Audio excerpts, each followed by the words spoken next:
and welcome to the United Community Channel. My name is Jack, and this is the latest episode of the United Community Podcast. It's been a few weeks since we've done one. Obviously, I've been away and so on and so forth, but delighted to be back, delighted to be doing another one.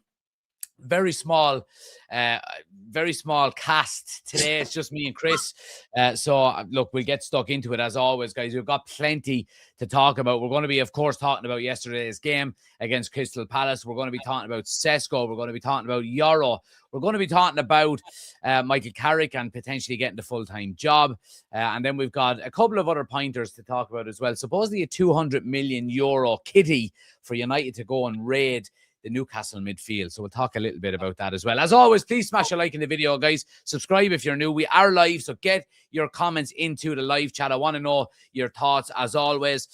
So keep them coming as the show goes on, and we'll get through as many of them as we possibly can. But first of all, Chris, how are you? Good. Happy with yesterday's win? 75%. So yes. Right. Okay. Well, let's jump right into it then. Let's not sugarcoat. Look, obviously, up to third in the Premier League, and another win. Is it 6 wins and a draw now for Carrick in 7 games? So look, it's been a phenomenal start. And look, yesterday 3 points on the board, I suppose, is the most important thing. But talk to me about the game. You know what I mean? Talk to me about the match in general. Obviously, Palace were a bit stubborn, especially in the first half. And United, it took a while to kind of get into our rhythm, get into our flow, and we get onto the red card and stuff in a minute. But give me your overall thoughts on the game.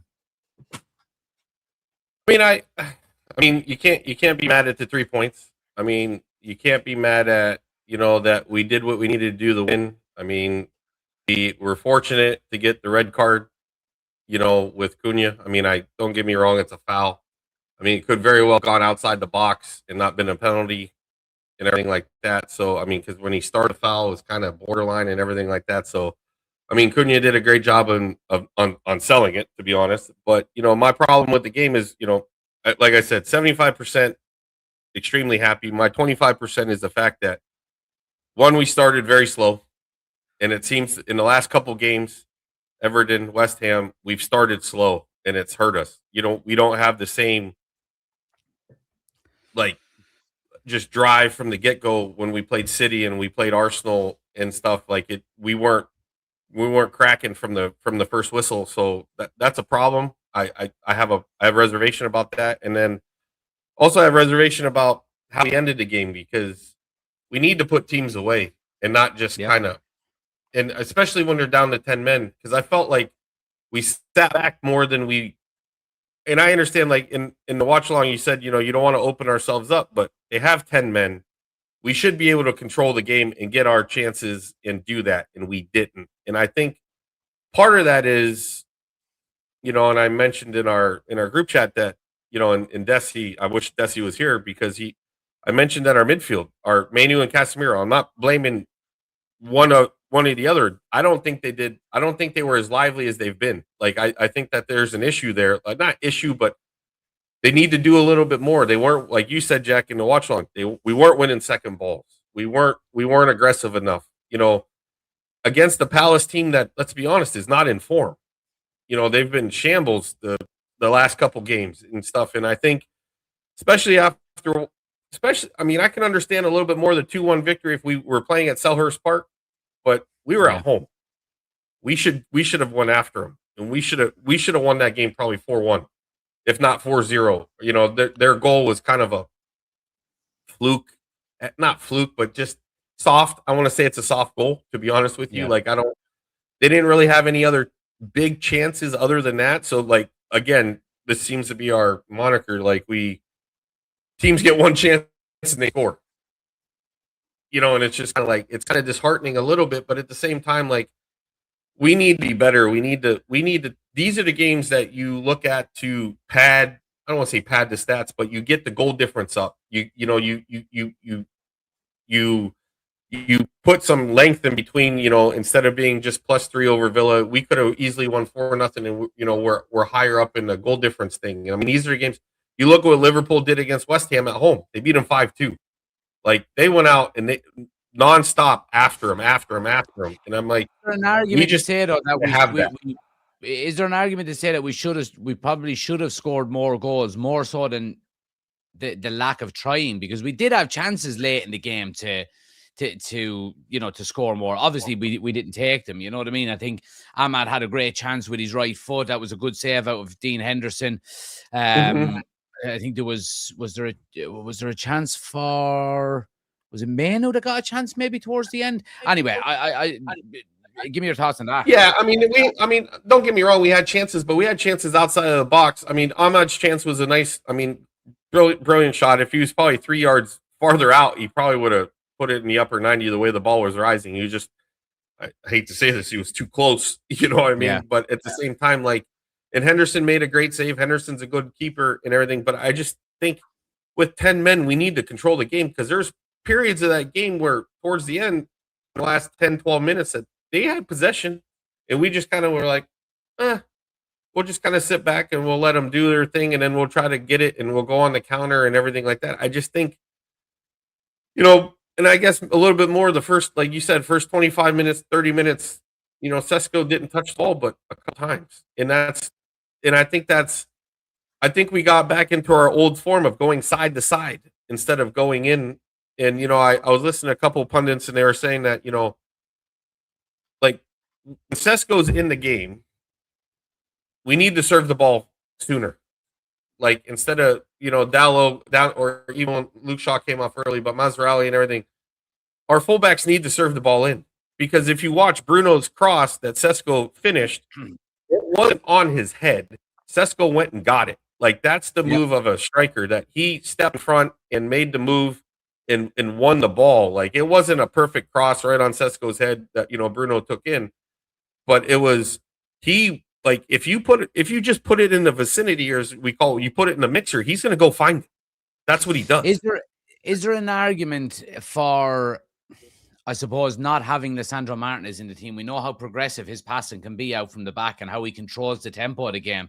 I think he's been a huge loss in the last couple of games, breaking the lines from the back, dictating the tempo, progressing the ball up the field.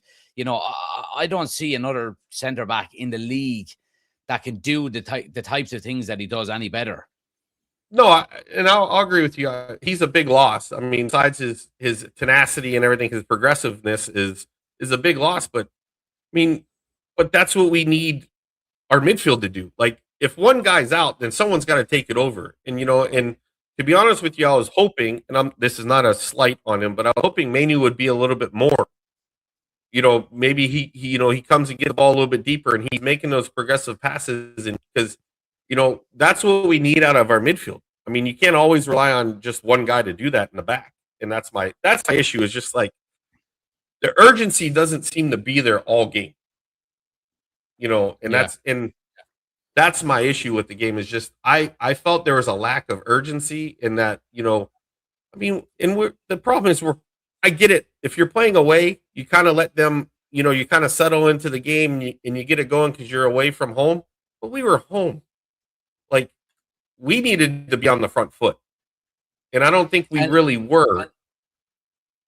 Is there an argument, Chris, to say, and I think this is something that I mentioned, in one of my videos today, that I think it's kind of more proof that we're actually nowhere near the finished article yet. Now, Carrick has been doing really well in terms of results and getting us to third in the league. But I mean, there's still a massive way to go to actually be probably consistently challenging for league titles.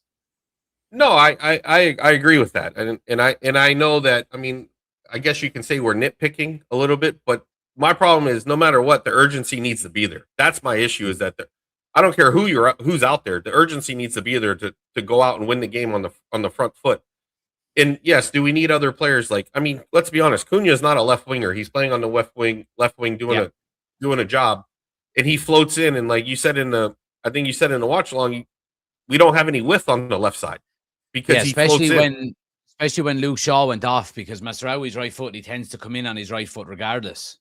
Yep. So I mean, and that's the thing. It's like so you're kind of we went out in the summer and we bought players to play in a system that we're not playing with anymore. with 2 10s and everything like that. Now we were kind of, and Mbumo did play in the wing when he was with Brentford and everything like that. So then he's okay out there, but then Cunha's really not a winger. I mean, he can play out there, don't get me wrong, but like you said, sometimes we lack the width. And then especially if you don't have, like, if Dorgu was there, he'd be overlapping him in a heartbeat and he'd be flying down the wing. But with Mazraoui there and Luke Shaw going out early, that kind of made an issue. But even when Luke Shaw is there, we're not serving the ball. And Luke Shaw, I mean, what do we always say about him? He serves great balls. And it just doesn't seem like we're doing that. And I mean, I don't want to harp on him. Minus 10,000 is what Adam always says, for Diego Dallo. But I mean, it's you, and we say this all the time. You know what Dallo is going to do with the ball as soon as he gets it. He's going to take one touch, he's going to pass it back or pass it sideways. He hardly ever puts the ball in. And it's like, just put the ball in. Especially, I mean, I get it when you have Mbumo there that's 5'10", and he's, a little undersized for the center backs, but you got a guy that's towering over everybody. I mean, I think probably the only center back that's as big as him and he doesn't even play center back, is Dan Burn from Newcastle. Like, he's basically bigger than anybody else there.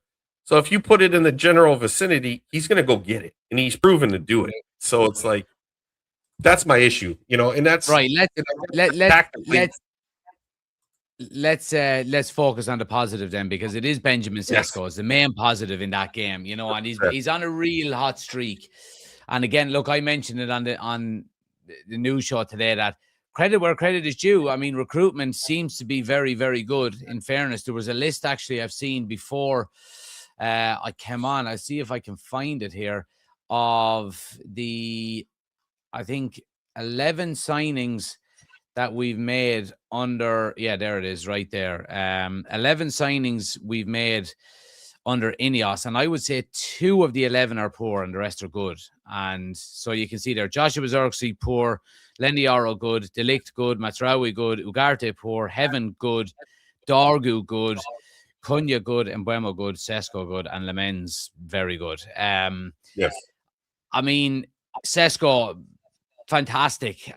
And look, a lot of the negative outlets are saying about, the fact that Liam Delap was our number 1 target last year. And it's true, he was. And I think Liam, I think looking back on it, I think probably the reason why we went for Liam Delap, so I don't know if he was our first choice target, but he was our first available target, if that makes sense.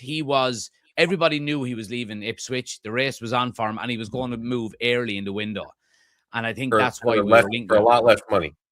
For a lot less money, of course. And I think ultimately we probably would have gone for another striker anyway, even if we got the lap. We probably wouldn't have got Sesko. But anyway, we pivoted to Sesko. And reading the reports today suggesting Vivell was heavily involved in suggesting Sesko, and they sat down and so on and so forth. I mean, give me your overall thoughts on him. He's 22 years of age. What has he got now? I think he's averaging a goal every 113 or 114 minutes in the Premier League recently, which has been absolutely fantastic for a 22-year-old getting used to the league. I mean, he's got a massive ceiling. Yes. I mean, I thought it was only a matter of time before he started to come good. I mean, like we've talked about a lot. He makes the correct movements. He does the correct things. And, some of the shots that he had early in the season, they just weren't there, either just off a little wide or just got nicked by a save or something like that. Even he could have had another goal again, but Pickford, he chose to go wide of Pickford, and Pickford nicked it off his foot and everything like that in the Everton game. So fantastic signing going forward. The problem is, not a problem, but I don't know, we have to bring someone else in just to give them a little bit of a break, because everybody needs a break. Everybody needs a little bit of a rest, especially if we're going to be playing as we make the Champions League. When we make the Champions League, he can't play every game. We will need a second striker. I think it's very good that we can play the likes of Mbumo through the middle, and he's done very well there. But ultimately, we will need to go out and get another striker in the summer. Yep. I mean, we need to reinforce the squad. I mean, because you look at what's happening with all the teams that are in the Champions League now. The Newcastle, the Villas, they're in Europe, but they're not in Champions League. But you get run down, guys get run down, and everything like that. So I mean, you got to have a bigger squad, and I mean, I I'm still here. I'm still here. Oh, okay. I'm just switching between screens. But no, I just think that, I mean, I can't say enough good things about him. I mean, his hold up play, how he wins the ball, on long passes out from Lawmans or, any of them. I mean, he's always active. He's always moving. He comes back on defense. He presses well. He's running, when he's pressing, he's running. He's making the right runs, and yet,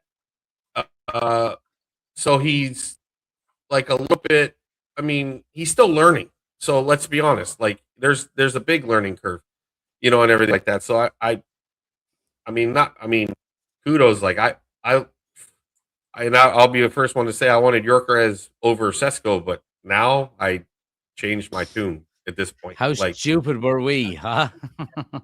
Well, I mean, you look at it only because he played in a system that Amorim had, and you think that that's going to be a seamless transition and everything, and he knows where he needs to be, and he knows how he wants to play, and that's the big part of it. And let's be honest, the stats that Gyökeres put up were phenomenal in Portugal and everything. And Sesko's stats in Germany weren't huge. They were good. They weren't great and everything like that. But like I can't, like after watching him play, and let's be honest, I don't watch a lot of the Bundesliga, so I didn't get to watch a lot of them there. But I think he's the real deal, and it's only going to get better.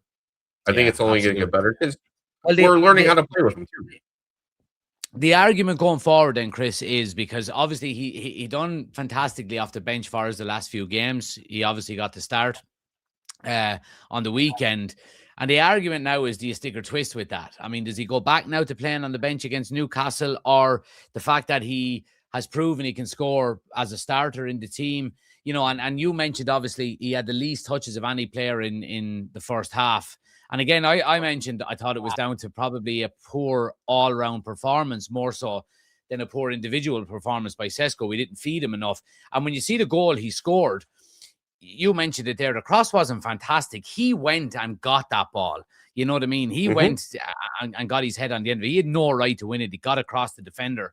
Do you stick or twist now? Is it a scenario where, look, we know he can do both. He can start and score. He can come off the bench and score. Is it all dependent maybe on the opposition that we're playing now?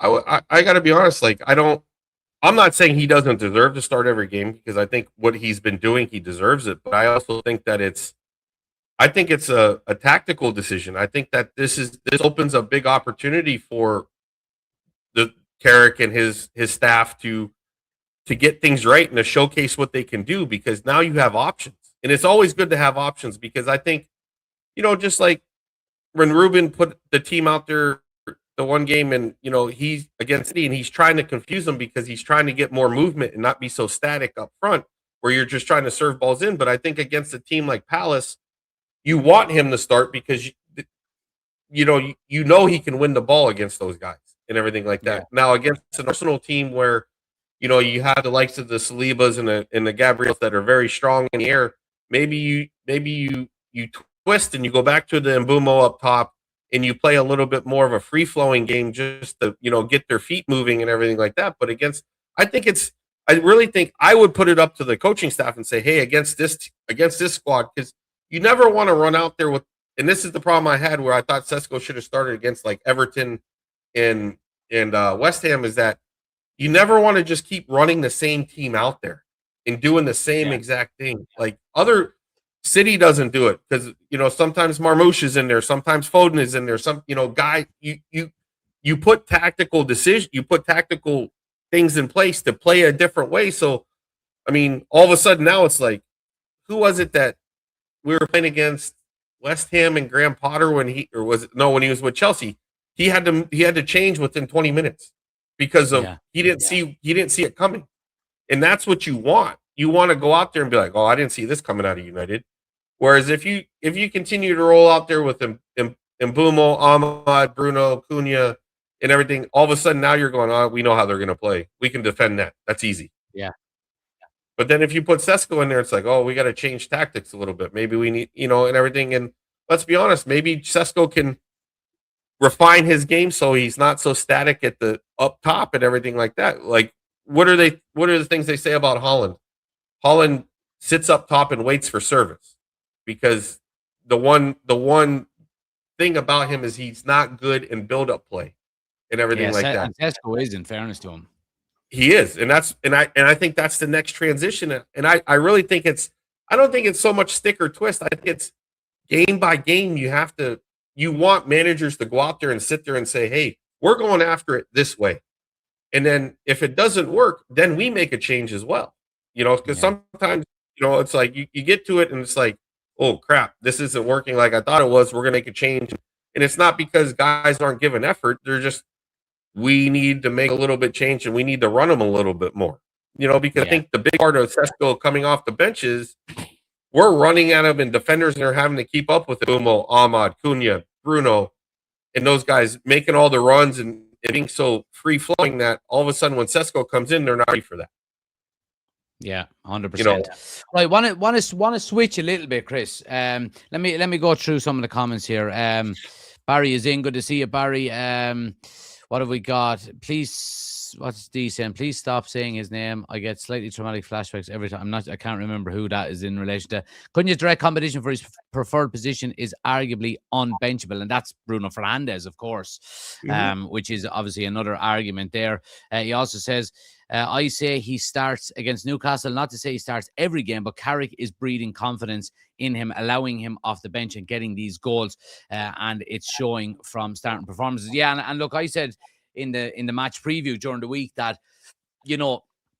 early on in the season, he looked like a striker void of confidence. And the last few games off of the bench, he's got a few goals. His confidence is building. The next step was to give him the start. You know what I mean? To continue building that confidence. We've seen that now. So, yeah, I mean, I wouldn't be, I mean, especially against a team like Newcastle, you would expect to get more space in behind. And I think with the pace that he has, especially obviously with the likes of the goal that we've seen against Everton, it's a huge opportunity. Want to pivot a little bit, Chris, because I've done a video today and I want to get your thoughts on Leny Yoro, because there's been some criticism from him, from the online fan base. And I done a video today. If you haven't seen it, guys, go and check it out after this. We kind of dive deep into the stats around Yoro and, just basically saying we need, a bit of a reality check and a bit of patience with him. He's a young kid. Performances haven't been fantastic. And obviously, look, he was at fault for the goal against Palace yesterday. But, I mean, ultimately, we've got to be realistic, surely, here with him. He's young. He's got a massive ceiling. He is going to make mistakes. He's young. He's going to be inconsistent. What's your thoughts around it at the moment? I mentioned as well that I think this kind of proves why we need to give Harry Maguire a new contract. So you can take young players out of the team when needs be, and you've got that rotational option. Would you agree? Yeah, I mean, the Euro. That's kind of a loaded question. So let's start with the Euro part of it. Leny, yes, and I mentioned this is in the watch along is that youth breeds inconsistency, and that's in. As much as everybody yells and screams, oh, we should be playing Leny Yoro, we should be playing Aiden Heaven. Yes, they're great players and they have great moments and everything like that. Like Leny Yoro, what game was it? Was it against West Ham where he came on and we were going after it and he made two brilliant one-on-one defending stops, and everything like that. Yes, that's fantastic. But we're gonna have moments like the Crystal Palace game where he wasn't watching the ball at all. He had no idea where the ball was. Yeah, when the guy was the header, and that's a mistake. I get you have to stay man on man, but you also got to know where when the ball is coming. Like, let's be honest. I mean, that's a mistake, and he's going to have those mistakes. I think he's going to be a great player, but it's going to take time. How old? He's what? 20? 20 at the most. If even 19. I mean, what do you? I thought he was 20 and Aiden Heaven was 19. I could be wrong, but let's be honest.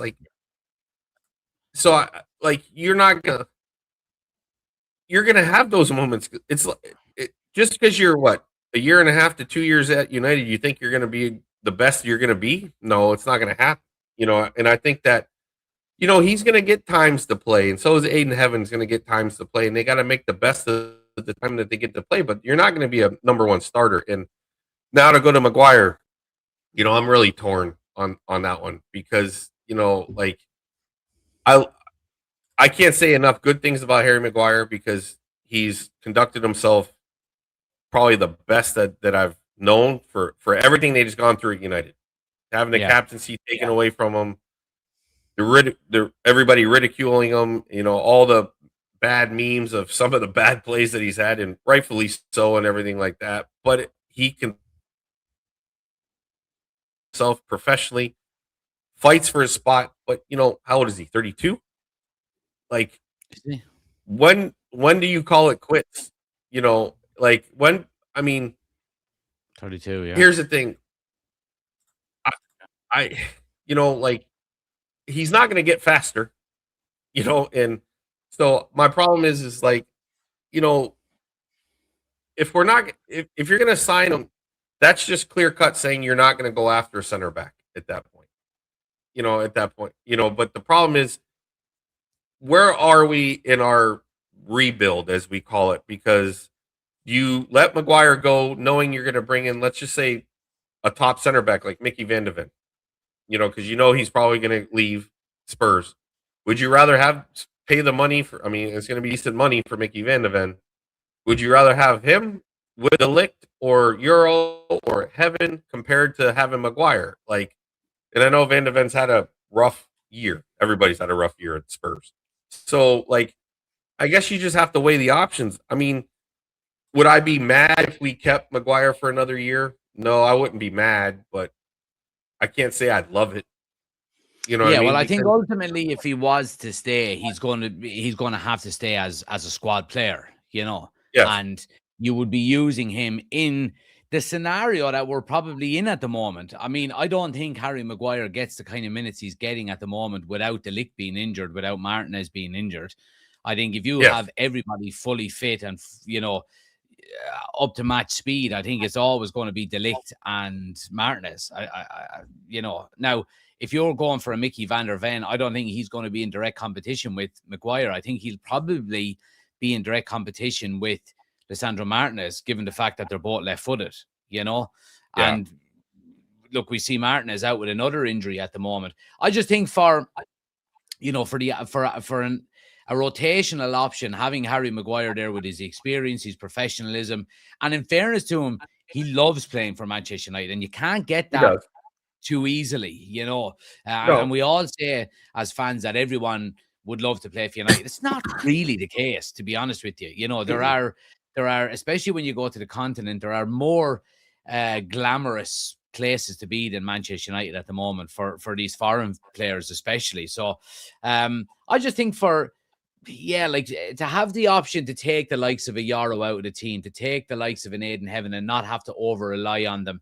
Like if we got Mickey Van der Ven in the summer, and then you had De Ligt, Maguire, Van der Ven, Martinez, and then you had your two younger centre backs, your Yoro and your Aiden Heaven. I think ideally that would be good. Now I'm not talking about giving Maguire another 3 or 4 year deal. I'm talking maybe 1 year with the option of an extension or whatever the case may be. Give him the Ryan Giggs treatment, and then every year you give him another. Exactly, and that's the way it should be when you get to that age. Now, look, we might talk about Bruno Fernandes at another stage, but I think you give him a 4-year contract in the morning if you could, because I was thinking about it today. He's 31, 32 as well, but he's never really relied on pace. He's relied on our physicality at that matter. He's relied on how he reads the game, his intelligence, positioning, so on and so forth. I mean, you could easily get 3 or 4 more years out of at the very top for Bruno, in my opinion. Anyway, look, I want to move it on and talk about Michael Carrick a little bit, because obviously the more the wins stack up, the more the conversation is going to build about should he get the job and so on and so forth. And Fabrizio Romano gave us an update this morning in relation to it, and he said that as time goes on, he is obviously getting closer and closer to potentially getting the full-time job. Where do you sit on it at the moment, Chris? Because look, we're picking up wins, but there has been murmurings online, especially about the last 2 or 3 performances have kind of regressed a little bit, and they haven't been great. We've been picking up the victories, but the performances haven't matched the scoreline maybe in all of those games. How are you settling at the moment in relation to Carrick and whether he should get the job or not? I'm about 50-50 right now, and that's not, and I'll explain why. Because when you play the likes of Palace and West Ham and Everton, I wanted to see how we were going to line up and how we were going to play, only because those teams are going to make games ugly, and it's hard to play against teams that make games ugly. Like when as West Ham does, they sit back and they look for Jared Bowen counters and so forth. They look for us to overcommit, and then they look to run out at that point. And they're very well. West Ham until Saturday, until against Liverpool, they're very compact in defense and everything. But again, they were playing at Anfield, not at London Stadium there. So we played them at their home, and they were playing away. But it makes a big difference. But I mean, I am 50-50 only because I want to see what he's doing. Like every game, like how he reacts to situations. Because was I unhappy with we're continually rolling out the same squad? And then I had to look at what else do we have? I mean, like Mount's out, Dorgu's out. It's only really Ahmad yesterday, wasn't it? That's all. Yeah, that's all it is. I mean, well, Martinez. I mean, the defense is defense, but I'm just talking about tactically, because what our issues was last year was going forward and everything like that. And even under Ruben, we were having our XG went up exponentially, and we were getting chances. We just weren't finishing chances. Let's just be honest with that, and I think that now I would have to look. Maybe our XG has come down a little bit because maybe a little, not a lot, but we're finishing chances now, and that's the difference. Yeah. And maybe that's a little bit more because guys are playing in a system that they're more comfortable with, and it's a little bit more free flowing. And I honestly believe that, from what I've heard and I've read, that he made it simple for them. He said, guys, go out and play. Stop worrying about where you need to be and what position you need to be in. Just go out and play. You guys know how to play. Just go out there and show it, instead of worrying about where my left foot is and where my right foot is and where I need to stand and how I need to be turning. Because I do think that Ruben was a little bit too strict on how you need to play, and not playing as free flowing as you see our guys playing now, to be honest, and everything. Yeah. And I think it's, with all that being said, I think that's an issue with, where I like what Carrick has done, and I like it going forward. But my problem is like, I'm starting to see the same kind of, what do you call it, trend, where why are we so slow out of the gate? Where's the get up and go? Can you motivate the guys to be a little bit more on the front foot and everything like that? And I mean, I like Michael Carrick, and I'll be honest with you, as much as I like Carrick, I like the staff that he put in, everything that I read about. And I think that's a big part of it. You got to have the correct staff behind you, in the Steve Hollands and the Jonathan Woodgates, because I think they're important. And I think Johnny Evans has helped too, bringing him in as part of your staff. And but in reality, I honestly think he's going to get the job, because, and I've said this a couple times, and I did on my channel, I did a small little thing about it, is the fact that if we're looking to get a world-class manager, we're not going to get it. Only because the way that our board is running, I don't think a world-class manager is going to want to come in and deal with that. Deal with the Jason Wilcox. With you deal with how they...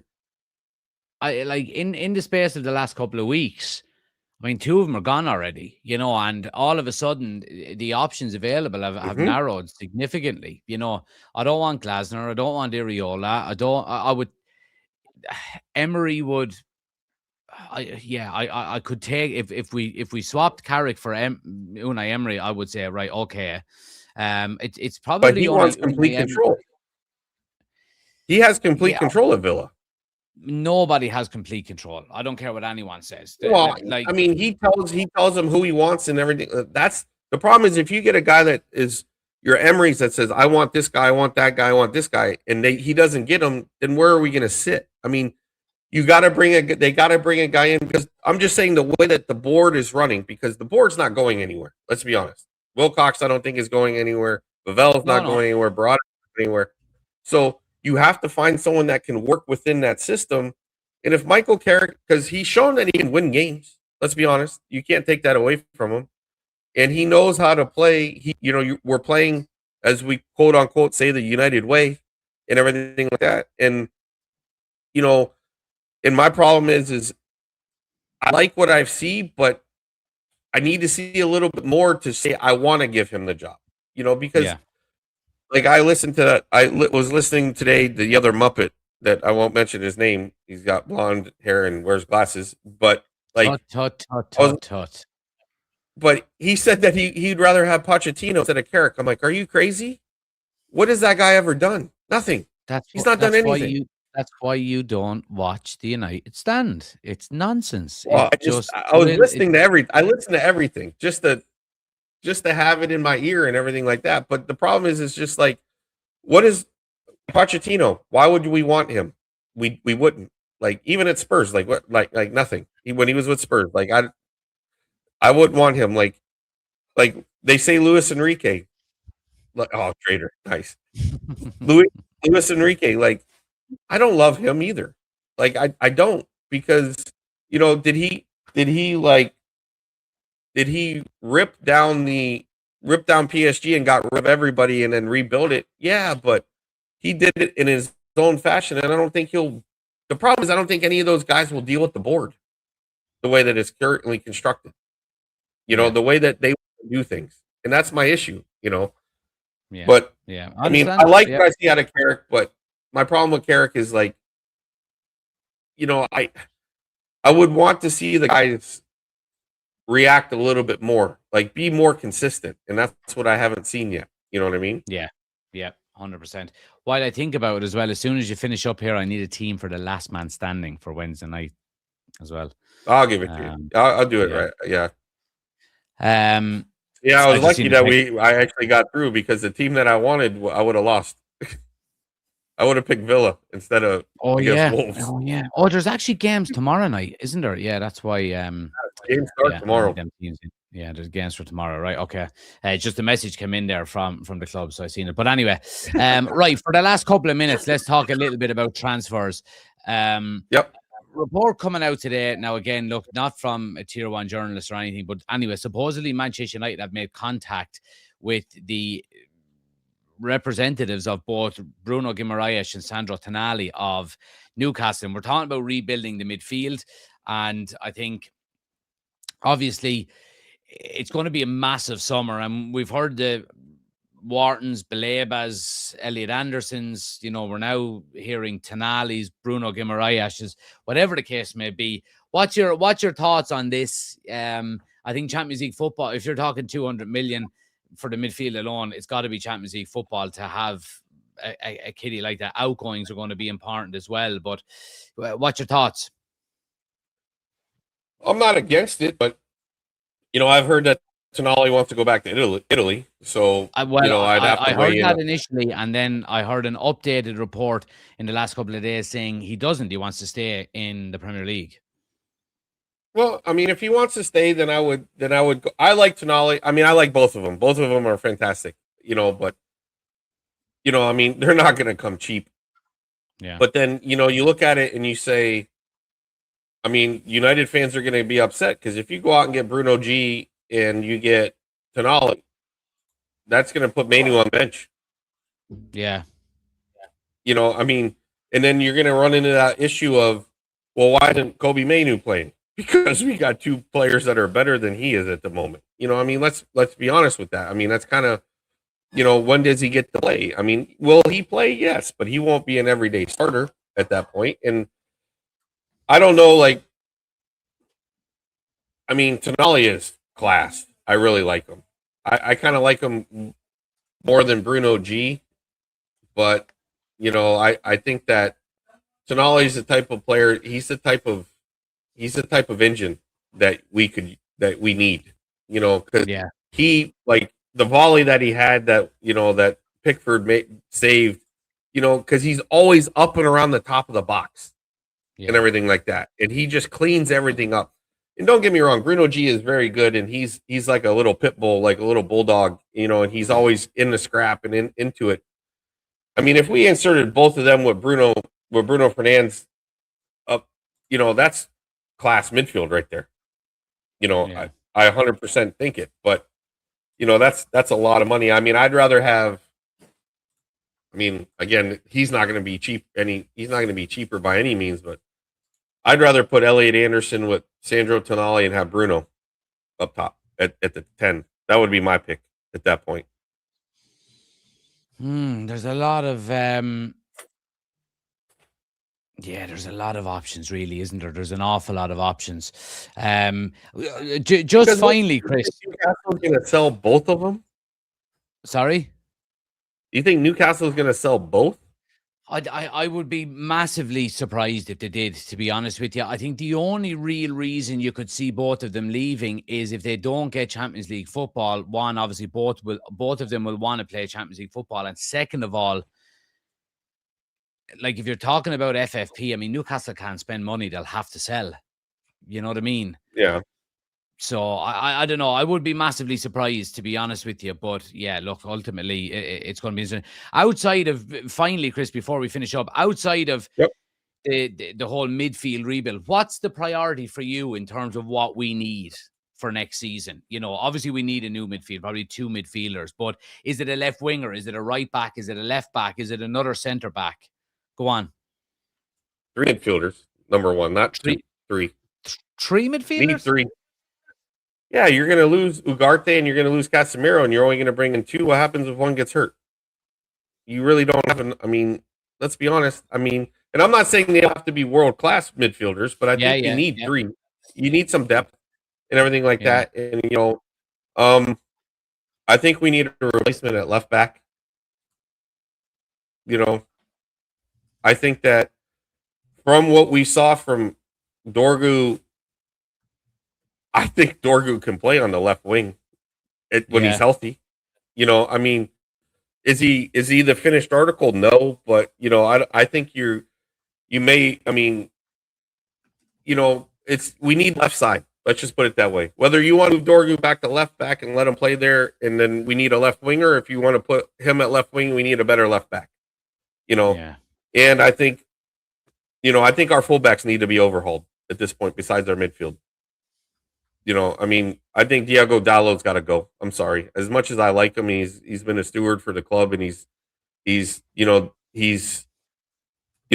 everything and still plays, and doesn't let it get to him. But he's just not good enough. Yeah. I think we need you need players that are going to get in and going to be better. We just need better at that point. I mean, it's just.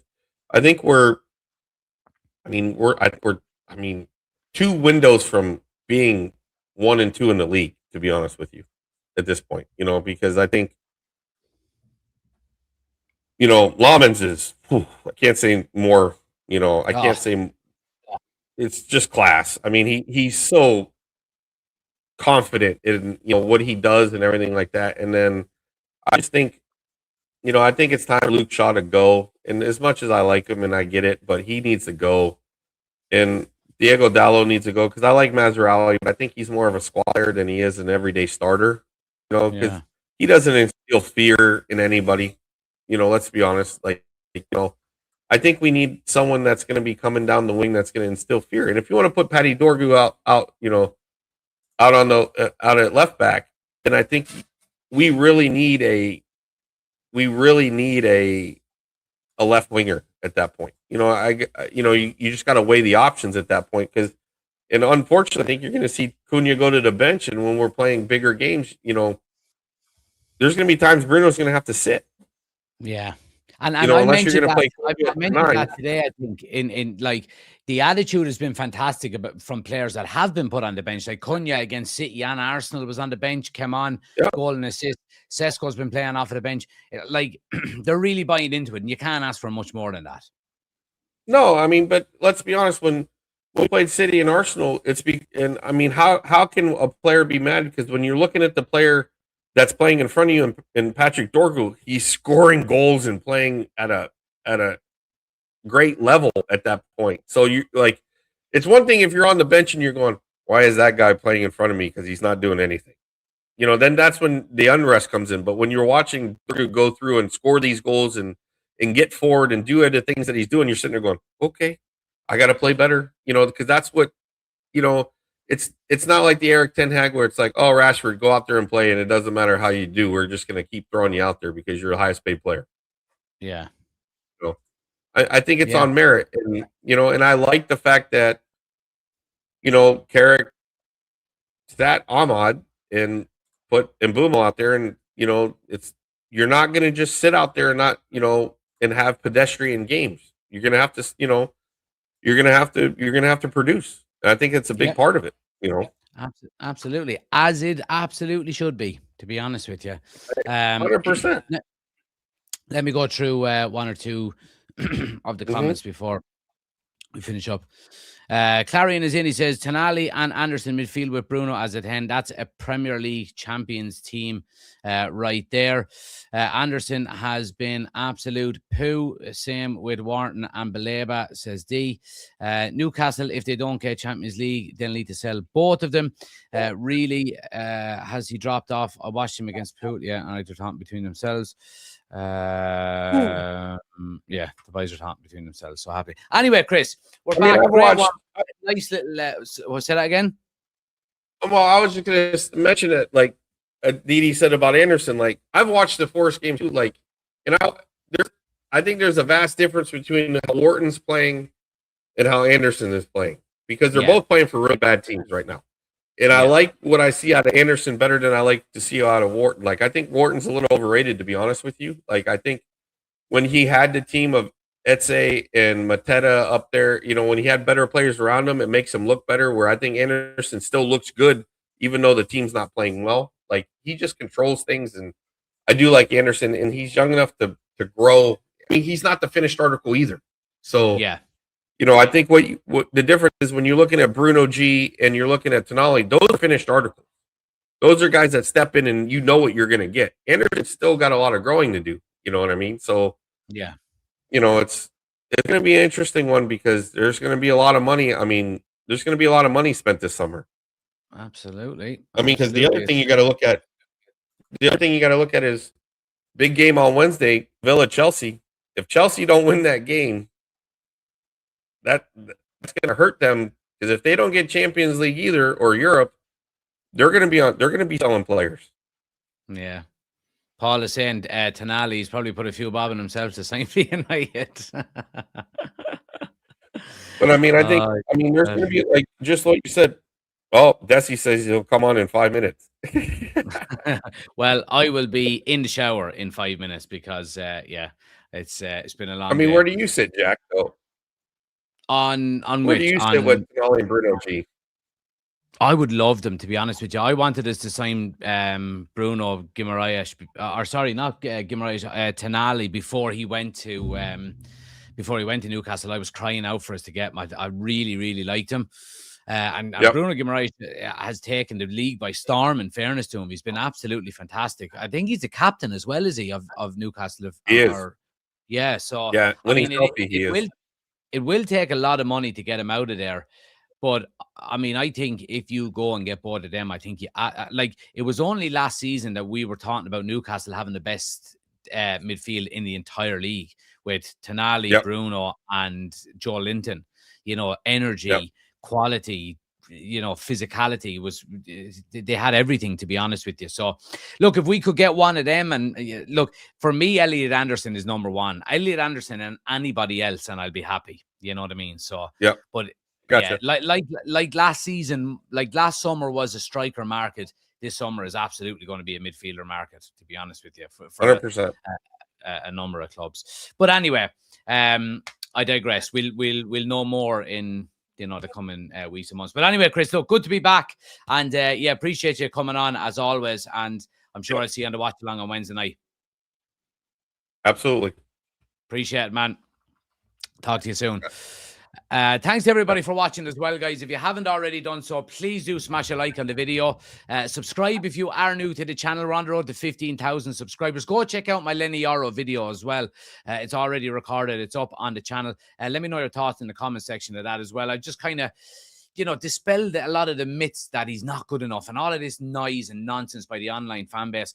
Level-headed Manchester United analysis on Leny Yoro. So go check out that video and let me know what you think. But look, I will be back again tomorrow with the midday news show. As always, I will have the match preview for the Newcastle game in the afternoon as well. So make sure you have notifications turned on. I do appreciate you all watching, guys. Smash a like in the video. Subscribe if you're new. And I'll see you tomorrow. Take it easy. Good luck.